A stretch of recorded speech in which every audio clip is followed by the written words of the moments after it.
ನಮಸ್ಕಾರ, ಮುಂಗಾರು ವ್ಲಾಗ್ಸ್ಗೆ ನಿಮ್ಗೆಲ್ರಿಗೂ ಮತ್ತೊಮ್ಮೆ ಆತ್ಮೀಯ ಸ್ವಾಗತ. ಹೇಗಿದ್ದೀರಾ ಎಲ್ಲರೂ? ಇವಾಗ ಬೆಳಗ್ಗೆ ನನ್ನ ಅಮ್ಮ ಗಿಡಗಳಿಗೆಲ್ಲ ನೀರು ಹಾಕ್ತಾ ಇದ್ದಾರೆ. ಮತ್ತು ನಾವು ಇವತ್ತು ಕೊತ್ತಂಬರಿಯನ್ನು ತೆಗಿಯೋಕ್ಕೆ ಬಂದಿದ್ದೀವಿ. ಸ್ವಲ್ಪ ದೊಡ್ಡದಾಗಿದೆ ಅದು, ಅದನ್ನು ತೆಗಿಬೇಕು. ಮತ್ತು ಇನ್ನೊಂದು ಸಲ ಬೆಳೆಯಲ್ಲ ಅದು, ಇವಾಗ ತೆಗಿಲ್ಲದ್ರಲ್ಲಿ ಹೂ ಬಂದಿದೆ.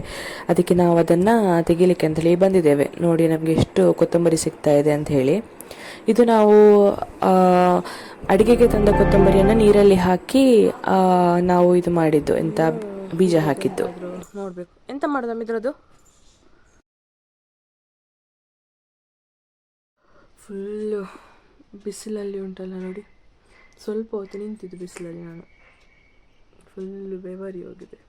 ಇಷ್ಟೊತ್ತಿಗೆ ಕೆಲವೊಂದು ಸಲ ಇರ್ತದೆ ಬಿಸಿಲು,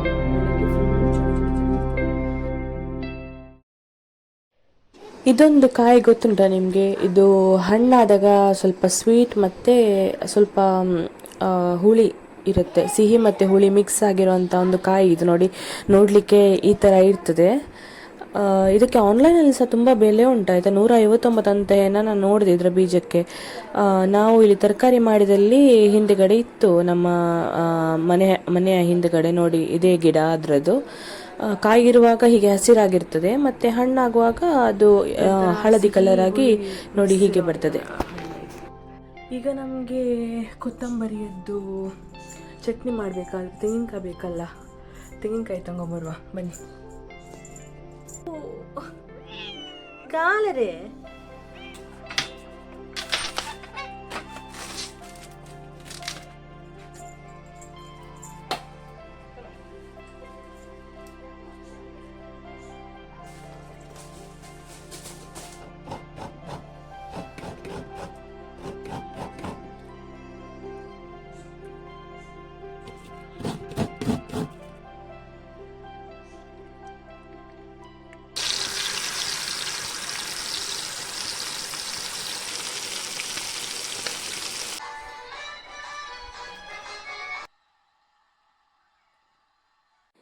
ಈಗ ನನ್ನ ಅಪ್ಪ ರೈತರಿಗೆ ಉಪಯೋಗವಾಗುವ ಒಂದು ವಿಧಾನನ ಹೇಳಿಕೊಡ್ತಾ ಇದ್ದಾರೆ, ವೆಂಚುರಿ ವಿಧಾನ ಅಂತ. ನೋಡಿ ಬನ್ನಿ ಅಪ್ಪ. ಇದೆಂತ?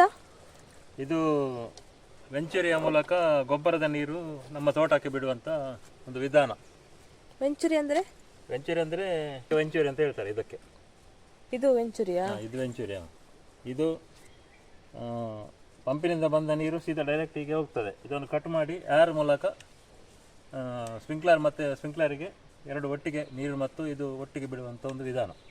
ಇದು ನೀರೆಲ್ಲಿಂದ ಬರೋದು? ಇದು ಅಲ್ಲಿ ಮೇಲೆ ಕಾಣ್ತದಲ್ಲ ಮನೆ, ಇಲ್ಲಿ ಇದರ ಮೂಲಕ ಬರ್ತದೆ. ಆ ಪೈಪಲ್ಲಿ, ನೀಲಿ ಪೈಪಲ್ಲಿ ಇದು ಪೈಪ್ ಬರ್ತದೆ ಗೊಬ್ಬರದ ನೀರು. ಇಲ್ಲಿಂದ ಇದನ್ನು ಬಂದ್ ಮಾಡಿದರೆ, ಇದನ್ನು ಈಗ ಅರ್ಧ ಬಂದ್ ಮಾಡಿದರೆ ಇಲ್ಲಿಂದ ಎಳ್ಕೊಳ್ತದೆ, ಇದರಲ್ಲಿ ಎಳ್ಕೊಳ್ತದೆ ಮೇಲೆ ನೀರು, ಮತ್ತೆ ಇದು ಒಟ್ಟಿಗೆ ಹೋಗ್ತದೆ ಮೇಲೆ. ಇದು ಗೊಬ್ಬರದ ನೀರಲ್ಲ? ಹಾಂ, ಈಗ ಹೋಗ್ತದೆ, ಖಾಲಿ ಆಗ್ತದೆ ನೋಡಿ. ಈಗ ಇಲ್ಲಿಂದ ಸೀದಾ ಸ್ಪ್ರಿಂಕ್ಲರ್ ಅಲ್ಲಿ ಹೋಗ್ತದಲ್ಲ? ಅಲ್ಲಿ ಹೋಗ್ತದೆ ಅದರೊಟ್ಟಿಗೆ ನೀರು, ಮತ್ತೆ ಅದು ಒಟ್ಟಿಗೆ ಹೋಗ್ತದೆ. ಜನ ಇದೆಲ್ಲ ಇಲ್ಲದೆ ಜನ 5-6 ಜನ ಬೇಕು. ಇದರಲ್ಲಿ ಸೀದಾ ನಮ್ಮ ಫರ್ಟಿಲೈಸರ್ ಎಲ್ಲ ಇದರಲ್ಲೇ ಕೊಡ್ಲಿಕ್ಕೆ ಆಗ್ತದೆ. ಇಡೀ ತೋಟಕ್ಕೆ ಫ್ರೈ ಆಗ್ತದೆ. ಈಗ ನೋಡಿ ಹೇಳ್ಕೊಳ್ತದೆ ನೋಡಿ, ಸಮಯ ಕಮ್ಮಿ ಇರ್ತದಲ್ಲ, ಸಮಯ ಕಡಿಮೆ. ಅರ್ಧ ಗಂಟೆಯಲ್ಲಿ 200 ಲೀಟರ್ ನೀರು ತೋಟಕ್ಕೆ ಬಿಟ್ಟ ಹಾಗೆ ಆಗ್ತದೆ. ಇದು ಉಪಯೋಗ ಎಂತ ಇದ್ರದ್ದು? ಇದು ನಮಗೆ ತೋಟಕ್ಕೆ ಸ್ವಲ್ಪ ಫಲವತ್ತತೆಗೆ, ಮಣ್ಣು ಫಲವತ್ತತೆಗೆ ಒಳ್ಳೆಯದಾಗ್ತದೆ. ಫರ್ಟಿಲೈಸರ್ ಹಾಕಬೇಕು ಅಂತಿಲ್ಲ, ಇದೆಲ್ಲ ಕೊಟ್ಟರೆ ಜೀವಾಮೃತ ಇದನ್ನೆಲ್ಲ ಕೊಟ್ಟರೆ ಫರ್ಟಿಲೈಸರ್ ಎಲ್ಲ ಹಾಕಬೇಕು ಅಂತಿಲ್ಲ. ಮತ್ತು ಫರ್ಟಿಲೈಸರ್ ಕೊಟ್ಟು ರಾಸಾಯನಿಕವನ್ನು ಕೊಡುವ ಅಗತ್ಯವೂ ಇಲ್ಲ. ಇದನ್ನೆಲ್ಲ ನಾವು ಜೀವಾಮೃತ ಇದು ಮಾಡಿ ಎಲ್ಲ ಇದನ್ನೆಲ್ಲ ಕೊಟ್ಟರೆ ರಾಸಾಯನಿಕದ ಅಗತ್ಯ ಇರುವುದಿಲ್ಲ ನಮಗೆ. ಇವಾಗ ಖಾಲಿ ಆಗ್ತದೆ ನೋಡಿ, ಖರ್ಚಿಲ್ಲದೆ ಹೋಗ್ತದೆ ನೀರು. ಇಲ್ಲಾಂದರೆ ನಾವು ಕೊಂಡೋಗಿ ಆಗೋದಾದ್ರೆ 5-6 ಜನ ಬೇಕು ಅದಕ್ಕೆ, ಅಲ್ಲಿಂದ ಕೊಂಡೋಗ್ಲಿಕ್ಕೆ. ಇದು ರಾಸಾಯನಿಕ ಎಲ್ಲ ಇಲ್ಲ, ಇದು ನೈಸರ್ಗಿಕ. ನೈಸರ್ಗಿಕ, ಖಾಲಿ ಜನದ ಸೆಗಣಿ, ಗಂಜಲದ ನೀರು. ಇದು ಗಂಜಲದ ನೀರು ನೈಸರ್ಗಿಕ. ಇಲ್ಲಿಂದ ಬರ್ತದೆ ಫಿಲ್ಟರ್ ಮಾಡಲಿಕ್ಕೆ ಬಲೆ, ಇಲ್ಲಾಂದ್ರೆ ಕಸ ಹೋಗ್ತದಲ್ಲ. ಇದು ಬೇರೆಯವರು ಹೇಳಿಕೊಟ್ಟದ ನೀವೇ ಪ್ಲಾನ್ ಮಾಡಿದ್ದ? ಇದು ಯೂಟ್ಯೂಬಲ್ಲಿ ನೋಡಿ, ಯೂಟ್ಯೂಬಲ್ಲಿ ಎಲ್ಲ ನೋಡಿ ಕಲ್ತದ್ದು ನಾವು. ಹಾ. ಗೊತ್ತಿತ್ತು, ನಾನು ತೀರ್ಥಹಳ್ಳಿ ಎಲ್ಲ ಒಂದು 10-20 ವರ್ಷಕ್ಕಿಂತ ಮುಂಚೆ ನೋಡಿದ್ದೇನೆ. ಅದೇ ಇದೆಲ್ಲ ಇಲ್ಲಿ ಸಿಗುತ್ತಿರ್ಲಿಲ್ಲ. ಈಗ ನಮ್ಮ KK ಆಡವರಲ್ಲಿ ಸಿಗ್ತದೆ ಎಲ್ಲ ವಿಷಯ, ಇದೆಲ್ಲ ಸಿಗ್ತದೆ ನಮಗೆ. ಇದು ವೆಂಚೂರಿ ಸಿಗ್ತದೆ. ಇದು ನೀವೇ ಮಾಡಿದ್ದಲ್ಲ ಪೈಪ್ಲೈನ್? ನಾನೇ ಪೈಪ್ಲೈನ್ ಎಲ್ಲ ನಾನೇ ಮಾಡಿದ್ದು. ನನಗೆ ಹೇಗೆ ಬೇಕೋ ಹಾಗೆ ನಾನು ಮಾಡಿದ್ದೇನೆ. ರೈತರಿಗೆ ಉಪಯೋಗ ಆಗುವಂಥ ವಿಷಯ. ನಾವು ಫರ್ಟಿಲೈಸರ್ ಕೊಡುವವರು ಫರ್ಟಿಲೈಸರ್ ಎಲ್ಲ ನೀರು ಮಾಡಿ ಹೀಗೆ ಕೊಡ್ಬೋದು. ರಾಸಾಯನಿಕ ಎಲ್ಲ ಬಳಸ್ಬೇಕಂತಿಲ್ಲ ಅಲ್ಲ? ಅಲ್ಲ, ಫರ್ಟಿಲೈಸರ್ ರಾಸಾಯನಿಕ ಕೊಡುವವರು ಇದರಲ್ಲಿ ನೀರು ಮಾಡಿ ಕೊಡ್ಬೋದು. ಮತ್ತೆ ರಾಸಾಯನಿಕ ಮಿಕ್ಸ್ ಮಾಡ್ಲಿಕ್ಕೆ ಆಗುದಿಲ್ಲ. ರಾಸಾಯನಿಕ ಮಾತ್ರ ಕೊಡ್ಬೇಕು, ಇದನ್ನು ಕೊಡಬಾರ್ದು. ಸುಣ್ಣ ಎಲ್ಲ ಇದರೊಟ್ಟಿಗೆ ಸುಣ್ಣ ಕೊಡ್ಲಿಕ್ಕೆ ಆಗ್ತದೆ ತೋಟಕ್ಕೆ. ಸುಣ್ಣನ ಇದರಲ್ಲಿ ಕೊಡ್ತೇನೆ ಕಲಸಿ ಅಲ್ಲಿ ಮೇಲೆ. 200 ಲೀಟರ್ ಬಿಡ್ತೇನೆ. ಒಂದು 2 ವಾರಕ್ಕೊಮ್ಮೆ ಸಿಗ್ತದೆ ನಮಗೆ ತೋಟದ ಗಂಜಲ ದನ್ನದ್ದು. ಅದು ಎಷ್ಟು ಎಷ್ಟು ಲೀಟರ್ ಆಗ್ತದೆ ಟೋಟಲ್? 200 ಲೀಟರ್ ಗಂಜಲ. ಎಷ್ಟು ವಾರಕ್ಕೊಮ್ಮೆ? 15 ದಿವಸಕ್ಕೊಮ್ಮೆ ಸಿಗ್ತದೆ ನನಗೆ. 15 ದಿನಕ್ಕೊಮ್ಮೆ ತೋಟಕ್ಕೆ. ಮತ್ತೆ ನಾನು ಫರ್ಟಿಲೈಸರ್ ಎಲ್ಲ ಯೂಸ್ ಮಾಡೋದಿಲ್ಲ, ನೈಸರ್ಗಿಕವಾಗಿ ಇದೆ ಆರ್ಗಾನಿಕ್ ಎಲ್ಲ. ಫರ್ಟಿಲೈಸರ್ ಬೆಳೆಯುವುದಂದ್ರೆ ಖಾಲಿ ಒಂದು ಮೈಲ್ತುತ್ತು ಮಾತ್ರ, ಬೇರೆ ಯಾವುದೇ ವಿಷಕಾರಿ ವಸ್ತುವನ್ನು ತೋಟಕ್ಕೆ ನಾನು ಹಾಕುದಿಲ್ಲ. ಇದು ತರಕಾರಿಗೆಲ್ಲ ಹಾಕ್ಬೋದಲ್ಲ? ಹಾಕ್ಬೋದು. ತರಕಾರಿಗೆ ನೀರು ಮಿಕ್ಸ್ ಮಾಡಿ ಹಾಕಬೇಕು. ಇದು 1 ಲೀಟರ್ಗೆ 10 ಲೀಟರ್ ನೀರು ಮಿಕ್ಸ್ ಮಾಡಿ ಹಾಕಬೇಕಾಗ್ತದೆ. ಈಗೇನು ಹಾಕ್ಲಿಕ್ಕೆ ಆಗೋದಿಲ್ಲ. ಯಾರಿಗಾದ್ರೂ ಎಂತ ಕ್ವಶನ್ ಇದ್ರೆ ಕೇಳ್ಬೋದಲ್ಲ? ನೋಡ್ಬೋದು, ಕೇಳ್ಬೋದು, ನೋಡ್ಬೋದು. ಅಲ್ಲಿ ಎಳೆಯುತ್ತದೆ ನೀರು ಮೇಲೆ.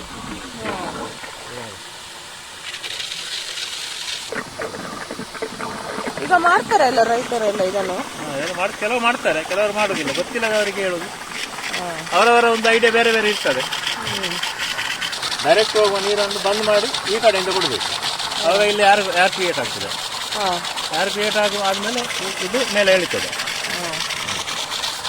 ಎಷ್ಟು ಖರ್ಚಾಗ್ತದೆ ಇದು ಮಾಡ್ಲಿಕ್ಕೆ? ಇದು ಒಂದು 800 ರೂಪಾಯಿ. ಇದರದ್ದು 800 ರೂಪಾಯಿ ಆಗಿದೆ. ಮತ್ತೆ ಅದು ಗೇಟ್ ವಾಲ್ ಒಂದು 2,000 ಒಳಗೆ ಎಲ್ಲ ಒಟ್ಟು ಮಾಡಿ. ಇದು ದೊಡ್ಡ ಡ್ರಮ್ ಅನ್ನು ನೀವು ಕಟ್ ಮಾಡಿದಲ್ಲ? ಶಾಶ್ವತ. ಇದೆಲ್ಲ ನಾನು ಡ್ರಮ್ ಒಂದು ಒಟ್ಟೆ ಆಗಿತ್ತು ಮಾಡಿ ಹಾಕಿದ್ದು. ಇದು ಬೇಸಿಗೆ ಕಾಲದಲ್ಲಿ, ಮಳೆಗಾಲದಲ್ಲಿ ಅಂತ ಎಂತ ಇಲ್ವಾ ಇದಕ್ಕೆ? ಮಳೆಗಾಲದಲ್ಲಿ ಇದಿಲ್ಲ, ಬೇಸಿಗೆ ಕಾಲದಲ್ಲಿ ಮಾತ್ರ. ಮಳೆಗಾಲದಲ್ಲಿ ನಮಗೆಲ್ಲ ಗೊಲ್ಲ ಬೀಳ್ತದಲ್ಲ, ಗೊಲ್ಲ. ಮೊದಲೆಲ್ಲ ನೀರು ವೇಸ್ಟ್ ಆಗ್ತಿತ್ತು, ಹೊರಗೆ ಚೆಲ್ತಿದ್ದೆವು. ಇದು ಗಂಜಲದ ನೀರಲ್ಲ? ಮತ್ತೆ ನಾವೆಲ್ಲ ಕೃಷಿ ತರಬೇತಿಗೆಲ್ಲ ಹೋಗ್ತೇವಲ್ಲ, ಟ್ರೈನಿಂಗಿಗೆ. ಈಗ ಇಲ್ಲಿ ಹೋಗ್ತದೆ ಈ ತೋಟಕ್ಕೆ. ಇದು ಸ್ಪ್ರಿಂಕ್ಲರ್ ಮೂಲಕ ಅಲ್ಲಿಗೆ ಹೋಗ್ತದೆ. ಡಾಕ್ಟರ್ ಹಂಗ ನೋಯ. ಇದಕ್ಕೆ ಆಯ್ತು. ಇನ್ನು ಈ ತೋಟಕ್ಕೆ ಅಂತೆ. ಇದು ಅಪ್ಪ ಮಾಡ್ತಾ ಇರ್ತಾರೆ ಇದೆಲ್ಲ, ನೈಸರ್ಗಿಕವಾಗಿರುವಂಥದ್ದು. ಮನೆಯಲ್ಲಿ ಸ್ವಲ್ಪ ಜುಗಾಡೆಲ್ಲ ಮಾಡಿ ಮಾಡ್ತಾರೆ. ಅಂದರೆ ಹೊಟ್ಟೆ ಆಗಿದ್ದು ಡ್ರಮ್ಮು ಅದನ್ನೆಲ್ಲ ಕಟ್ ಮಾಡಿ ಅದನ್ನೆಲ್ಲ ಯೂಸ್ ಮಾಡ್ತಾರೆ. ನಾವು ಅದು ಅಪ್ಪ ಕಟ್ ಮಾಡಿದ ಡ್ರಮ್ಮಲ್ಲಿ ಮಣ್ಣೆಲ್ಲ ತುಂಬಿಸಿ ಕೊತ್ತಂಬರಿ ಎಲ್ಲ ಮಾಡ್ತೇವೆ. ಹಾಗೆ ಇದು ಕೂಡ ನೋಡಿ, ಇದೆಲ್ಲ ವೆಂಚುರಿ ವಿಧಾನ. ಇದೆಲ್ಲ ಅಪ್ಪ ಅದೇ ನೋಡ್ತಾ ಇರ್ತಾರಲ್ಲ, ಕೃಷಿ ಸಂಬಂಧಿತದ್ದು. ಹಾಗೆ ಅವರಿಗೆ ಇದೆಲ್ಲ ನಾಲೆಜ್ ಉಂಟು. ಹಾಗಾಗಿ ನಿಮಗೆ ಸಹ ಇದನ್ನು ಶೇರ್ ಮಾಡೋದು, ಸ್ವಲ್ಪ ಯಾರಿಗಾದ್ರೂ ಹೆಲ್ಪ್ ಆಗೋದಾದ್ರೆ ಅಂತ ಹೇಳಿ ಅಷ್ಟೇ. ಇದು ಗಂಜಲದ ನೀರೆಲ್ಲ ಇರ್ತದಲ್ಲ, ಮನೆಯಲ್ಲಿ ಹಸು ಎಲ್ಲ ಇದ್ರೆ ಅದು ಗಂಜಲದ ನೀರು, ಗೊಬ್ಬರದ ನೀರೆಲ್ಲ ಹಾಳಾಗ್ತದೆ ಅಲ್ವಾ. ಈ ಥರ ಎಲ್ಲ ವಿಧಾನಗಳು ಇಲ್ಲದಿದ್ರೆ ಸುಮಾರು ಜನರನ್ನ ಕೆಲಸಕ್ಕೆ ಹೇಳಿ ಅದು ಬೆಳಗಿಂದ ಸಂಜೆವರೆಗೆ ಇಲ್ಲರೆ 2 ದಿನ ತನಕ ಇಡೀ ತೋಟಕ್ಕೆ ನೀರು ಹಾಕೋದಂದ್ರೆ ತುಂಬ ಕಷ್ಟ ಉಂಟು. ಅದಕ್ಕೆ ಈ ಥರ ಎಲ್ಲ ವಿಧಾನಗಳನ್ನು ಮಾಡಿದರೆ ಸುಲಭ ಅಂತೇಳಿ ಅಪ್ಪ ಇದನ್ನು ಫಾಲೋ ಮಾಡ್ತಾರೆ ಇವಾಗ. ಸೊ ನಿಮ್ಗೆ ಏನಾದರೂ ಪ್ರಶ್ನೆ ಕೇಳಲಿಕ್ಕಿದ್ರೆ ನನ್ನ ಅಪ್ಪನ ಹತ್ರ ಕೇಳ್ಬೋದು, ಕಮೆಂಟಲ್ಲಿ ಹಾಕಿ. ನಾನು ನಿಮಗೆ ನನ್ನ ಅಪ್ಪನ ನಂಬರ್ ಕೊಡ್ತೇನೆ, ಅವರಿಗೆ ಕಾಲ್ ಮಾಡಿ ಕೇಳ್ಬೋದು, ಯಾರಾದರೂ ರೈತರಿಗೆ ಕೇಳಲಿಕ್ಕಿದ್ರೆ. ಆಯ್ತಾ? ಎಷ್ಟು ಕೆಪಾಸಿಟಿ ಇದೆ ಅಷ್ಟು ಸ್ಪ್ರಿಂಕ್ಲರ್ ಹಾಕಿಬಿಟ್ಟಿದ್ದೇವೆ. ಈಗ ಖರ್ಚಿರೋದು ಸ್ಪ್ರಿಂಕ್ಲರಿಗೆ ಮತ್ತೆ ಅದು ವೆಂಚುರಿಗೆ ಮಾತ್ರ ಅಲ್ಲ? ಅಲ್ಲ, ವೆಂಚುರಿ ಸ್ಪ್ರಿಂಕ್ಲರ್ ಬೇಕೇ. ವೆಂಚುರಿ ಅದು ಎಲ್ಲರೂ ಹಾಕುದಿಲ್ಲ, ಕೆಲವರಿಗೆ ಗೊತ್ತಿರುವುದಿಲ್ಲ ಅಲ್ಲ. ಗೊತ್ತಿಲ್ಲದವರಿಗೆ ತಿಳಿಸೋದು, ಗೊತ್ತಿದ್ದವರಿಗೆ ಅಲ್ಲ, ಗೊತ್ತಿಲ್ಲದವರಿಗೆ ಸ್ವಲ್ಪ ತಿಳಿಸೋದು ಅಷ್ಟೇ. ಮಾಡ್ಲಿ, ಒಂದು ರೈತರ ಅಭಿವೃದ್ಧಿ ಆಗ್ತಾರೆ ಅಂತ ಆಗ್ಲಿ. ಇನ್ನು ನಮ್ದು ಇನ್ನೊಂದು ಉಂಟು ತೋಟಕ್ಕೆ, ಇದು ಅರೇಕಕ್ಕೆ ಹೋಮಿಯೋಪತಿ ಗೊಬ್ಬರ ಹಾಕೋದು, ಅದು ನಾಳೆ ನಾಡಿದ್ದು ಮಾಡುವ. ಆಯ್ತು. ಇದು ಇವತ್ತಿದ್ದು ಇದು ವೆಂಚುರಿ ವಿಧಾನ. ನೀವು ನೋಡಿ, ಎಂತಾದ್ರೂ ಪ್ರಶ್ನೆ ಇದ್ರೆ ಕೇಳ್ಬೋದು ಅಪ್ಪನ ಹತ್ರ ಅಲ್ಲ? ಹಾಂ, ನಂಬರ್ ಕೊಡುವ, ಮತ್ತೆ ಕಾಲ್ ಮಾಡ್ಬೋದಲ್ಲ ಯಾರಿಗಾದ್ರೂ ಬೇಕಿದ್ರೆ.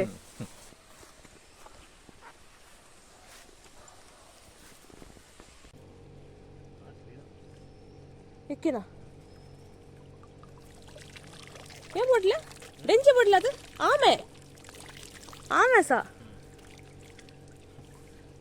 ಏಕತ್ತಿಗೆ ಎರಡು ಡ್ರಮ್ಮಿನ ಮಧ್ಯದಲ್ಲಿ ಬಂತು. ಅದು ನೀರು ಜಾಸ್ತಿ ಆಗುವಾಗ ಈಚೆ ಬರ್ತದೆ, ನೀರು ಕಮ್ಮಿ ಆಗುವಾಗ ಕೆಳಗೆ ಹೋಗ್ತದೆ. ಅದು ವೆಲ್ಡಿಂಗ್ ಮತ್ತೆ ಅದೆಲ್ಲ ನೀವೇ ಮಾಡಿದ್ದಲ್ಲ? ನಾನೇ ಸ್ವಂತ ಮಾಡಿದ್ದು. ಅದು ಡ್ರಮ್ ಎಂತ ಕಿಡುದು? ಡ್ರಮ್ ಪಂಪ್ ಮುಳುಗ್ತದೆ ಅಲ್ಲ, ಅದಕ್ಕೆ ಮಳೆಗಾಲೆಲ್ಲ ತೆಗಿಲಿಕ್ಕೆ ಸುಲಭ ಆಗ್ತದೆ. ಮತ್ತೆ ಮುಳುಗ್ತದಲ್ಲ, ಮತ್ತೆ ಆಚೆ ಕೊಂಡೋಗ್ಬೇಕು, ಇಲ್ಲಾಂದ್ರೆ 4-5 ಜನ ಬೇಕು ಕೊಂಡೋಗ್ಲಿಕ್ಕೆ. ಇದು ಅದರಷ್ಟೇ ಹೋಗ್ತದೆ ಆಚೆ.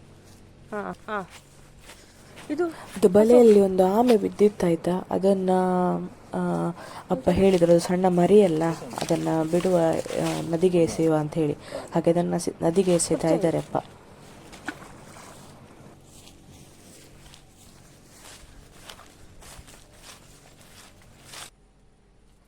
ಇದು ನಮ್ಮ pump shed. Stay venturi stay ಇದಕ್ಕೆ ಅಂತ ಉಂಟಾ? ಇಷ್ಟೇ ಜಾಗಕ್ಕೆ ಅಂತೇಳಿ ಉಂಟಾ? ಎಷ್ಟು ಜಾಗಕ್ಕೂ ಒಂದೇ ಸಾಕಾಗ್ತದೆ. ಮತ್ತೆ ಇಲ್ಲಿಗೆ ಬೇರೆ ಅಂತ ಹೇಳಿದ್ರೆ ಈಗ ಇಲ್ಲಿಗೆ ಅದು ತೋಟ ಉಲ್ಟಾ ಉಂಟಲ್ಲ, ಪೈಪ್ ಈಚೆ ನೀರು ರೀಚ್ ಹೋಗೋದಲ್ಲ, ನೀರು ಸತ್ತ ಹೋಗ್ತದಲ್ಲ, ಅಲ್ಲಿಂದ ಬರುದು. ಇದು ಮಧ್ಯದಲ್ಲಿ ಮಾಡಿದ್ದರಿಂದ ಅದು ಅಲ್ಲಿಗೆ ನೀರು ಕೊಡ್ಲಿಕ್ಕೆ ಆಗುದಿಲ್ಲ. ಮತ್ತೆ ಅದು ಸಣ್ಣ ತೋಟ ಅಲ್ಲ, ಅದಕ್ಕೆ ಗೊಬ್ಬರ ಹಾಕಿದ್ರೆ ಸಾಕಾಗ್ತದೆ. ಊರಿನದ ಈ ಗಿಡ ಇಂದ ಒಂದು 3 ನಿಮಿಷ ದಾರಿ ಇಲ್ಲಿವರೆಗೆ ಪೈಪ್ ಲೈನ್ ಇದು. ಇದು ನೀರು ಅಲ್ಲಿಂದ ಮೇಲಿಂದ ಮೇಲೆ ತೋರಿಸ್ತೇನೆ ನಾನು ನಿಮಗೆ. ಅಲ್ಲಿಂದ ಹೀಗೆ ಇದು ವೆಂಚುರಿ ವಿಧಾನ ಮಾಡಿ ನೆಟ್ಟಿಂದ ಫಿಲ್ಟರ್ ಮಾಡಿ ಮತ್ತೆ ಇಲ್ಲಿಂದ ಸೀದಾ ಅಲ್ಲಿಗೆ ಸ್ಪ್ರಿಂಕ್ಲರಲ್ಲಿ ಹೋಗ್ತದೆ ತೋಟಕ್ಕೆ. ಆಗ್ತದೆ ಇದು ಬಿಡ್ಲಿಕ್ಕೆ ನೀರು ಒಂದು 1/2 ಗಂಟೆ ನಾವು ಬಿಡುವಷ್ಟು, ಎಷ್ಟು ಬಿಡ್ತೇವೆ ಅಷ್ಟು, ಅಲ್ಲಿ ಎಷ್ಟು ತಿರುಗಿಸ್ತಾ ಅಷ್ಟು ಹೋಗ್ತದೆ. 1 ಗಂಟೆಯಲ್ಲಿ ಇರ್ಬೋದು, 2 ಗಂಟೆಯಲ್ಲಿ, ಅರ್ಧ ಗಂಟೆಯಲ್ಲಿ ಖಾಲಿ ಆಗ್ತದೆ. ಇದನ್ನು ಬಿಟ್ಟು ಹೋಗ್ಬೋದಲ್ಲ ನಾವು, ಹೀಗೆ ಅದರಷ್ಟೇ ಆಗ್ತದಲ್ಲ. ಇದು ಮಾಡುವವರು ಇದ್ದಾರಾ ಇಲ್ಲಿ ಪೇಟೆಯಲ್ಲೆಲ್ಲ ಮಾಡಿ ಕೊಡ್ತಾರೆ? ಇಲ್ಲಿ ಗೊತ್ತಿಲ್ಲ, ಪೈಪ್ ಲೈನ್ ಮಾಡುವವರು ಇರ್ಬೋದು, ಇದ್ದಾರೆ. ಆದರೆ ಇದೆಲ್ಲ ವಸ್ತು ಸಿಗೋದಿಲ್ಲ ಇಲ್ಲಿ. ಈಗ ನಮಗೆ ಇಲ್ಲಿ ಪದವಿನಲ್ಲಿ ಒಂದು KK ಹಾರ್ಡ್ವೇರ್ ಉಂಟಲ್ಲ, ಅದರಲ್ಲೆಲ್ಲ ಐಟಮ್ ತಂದು ಕೊಡ್ತಾರೆ ಅವರು. ಇದು ಈಗ ಮೂಡಿಬಿದ್ರೆ ಪೇಟೆಗೆ ಹೋದ್ರೆ ಇದು ಸಿಗುದಿಲ್ವಾ? ಪೇಟೆಯಲ್ಲಿಲ್ಲ, ಇದು ಎಲ್ಲಿ ಇಲ್ಲ ಮೂಡಿಬಿದ್ರೆಯಲ್ಲಿ. ಈಗ ಬೇಕಿದ್ರೆ ಕೆಲವರಿಗೆ ಎಲ್ಲಿ ಈಗ ತಗೊಳ್ಬೋದು, KK ಹಾರ್ಡ್ವೇರ್ ಅಲ್ಲಿ ತೆಗೆದುಕೊಳ್ಬೋದು, ಅವರು ತರಿಸಿ ಕೊಡ್ತಾರೆ. ಈಗ ನಾವು ಮನೆಗೆ ಹೋಗುವ, ಮನೆಗೆ ಹೋಗಿ ನೋಡುವ ಒಂದು ಡ್ರಮ್ ಆಯ್ತಾ ಅಂತ. ಒಂದು ಡ್ರಮ್ ಆದರೆ ಈಗ ಅಪ್ಪನಿಗೆ ನಾನು ಕೂಗು ಹಾಕಬೇಕು, ಅವರು ನಿಲ್ಲಿಸ್ತಾರೆ. ಮತ್ತೆ ಕೊಟ್ಟಿಗೆಯಿಂದ ಬರುವುದು ಗಂಜಲದ ಗುಂಡಿದು, ಇಲ್ಲಿಂದ ಬಾಲ್ದಿಯಲ್ಲಿ ತಗೊಂಡು ನಾವು ಇಲ್ಲಿ ಡ್ರಮ್ಮಿಗೆ ಹಾಕಬೇಕು ನೀರನ್ನು. ನೋಡಿ, ಇಲ್ಲಿಂದ ಈ ಡ್ರಮ್ಮಲ್ಲಿ ಫುಲ್ಲಾಗಿ ಇಲ್ಲಿಂದ ಆ ವೆಂಚುರಿ ಸಿಸ್ಟಮ್ ಪಪ್ಪ ತೋರಿಸಿದ್ರಲ್ಲ, ಈಗ ಅಲ್ಲಿಂದ ಹೋಗ್ತದೆ ಈ ಪೈಪಿಂದ. ಇಲ್ಲಿಂದ ಆಗಿ ಅದಪ್ಪ ತೋರಿಸಿದ್ರಲ್ಲ ವೆಂಚುರಿ ಸಿಸ್ಟಮ್, ಅದರಲ್ಲಿ ಸ್ಪ್ರಿಂಕ್ಲರ್ ಆಗ್ತದೆ ಇಡೀ ತೋಟಕ್ಕೆ. ಇದು ಇದರದ್ದು ವೇಸ್ಟ್ ಎಲ್ಲ ಇರ್ತದಲ್ಲ, ಕಸ ಎಲ್ಲ, ಅದೆಲ್ಲ ಅಮ್ಮ ಮಲ್ಲಿಗೆ ಗಿಡಕ್ಕೆ ಎಲ್ಲ ಹಾಕ್ತಾರೆ. ಇದು ನಮ್ಮ ಜೇನುಗೂಡಿನ ಪೆಟ್ಟಿಗೆ. ಜೇನಾದಾಗ ನಾನು ನಿಮಗೆ ತೋರಿಸ್ತೇನೆ. ನೆಲ ಬಸಳೆ ನಿಮಗೆ ಗೊತ್ತುಂಟಾ?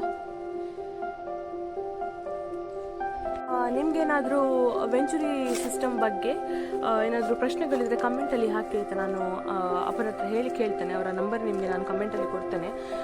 ನೀವು ಕೇಳಿ ಕಮೆಂಟಲ್ಲಿ ಏನಾದರೂ ನಿಮಗೇನಾದರೂ ಮಾಹಿತಿ ಬೇಕಿದ್ರೆ ಅಥವಾ ಡೌಟ್ಸ್ ಏನಾದರೂ ಇದ್ದರೆ ಕಮೆಂಟ್ಸಲ್ಲಿ ಕೇಳಿ, ನಾನು ಅಪ್ಪ ನಂಬರ್ ಕೊಡ್ತೇನೆ. ಅಲ್ಲಿಂದ ನೀವು ಅವರಿಗೆ ಕಾಲ್ ಮಾಡಿ ಕೇಳ್ಬೋದು, ಆಯಿತಾ? ಅಮ್ಮ, ನಾನು ಕ್ಯಾಮರಾದಲ್ಲಿ ಮುಖ ತೋರಿಸ್ತೇನೆ ಅಂತ ನೆಟ್ ಹಾಕಿ ನಿಂತ್ಕೊಂಡಿದ್ದಾರೆ ಮಾರೆ. ನೆಟ್ಟಾಗಿ ಭೂತ ತರ ನಿಂತಿದ್ದಾರೆ ಇಲ್ಲಿ. ಯಾವ್ದು ಹೇಳಿ ಅಲ್ಲ, ನೀವಲ್ಲ ಮಾಡಿದ್ದು. ಮುಂಡಾಸ್ ಪರ್ಪುಲ್. ಹಾಯ್ ಮಲ್ಪಲೆ.